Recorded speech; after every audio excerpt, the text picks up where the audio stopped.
Nagkaleche-leche na nga ang career nga nito ni Makmak sa pagboboxing simula nga nang makiusap nga siya dito kay Kaloy na piyansahan nga ang ama nga niyang si Nonoy na makalaya.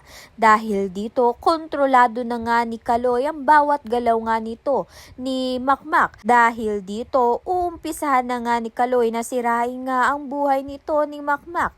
Una na nga rito ay tinanggalan na nga niya ng karapatan ito ngang si Nonoy na itrain nga ang kanyang sariling anak na si Makmak. At ipinakilala nga ni Kaloy ang bago magiging trainer nga nito ni Makmak na dehado nga siya dahil mukha ngang hindi nga ito magaling katulad nga nito ni Lolo Domeng at Nonoy. Subalit gayon pa man ay nakapirma nga sa kontrata ito ngang si Makmak. Subalit lalo na nga na nakalaya na nga itong si Nonoy ay gagawa nga siya ng paraan upang maputol nga ang ugnayan nito ni Makmak at ni Kaloy dahil nga kapag patuloy-tuloy ito ay magkakaleche-leche na nga ang buhay nila.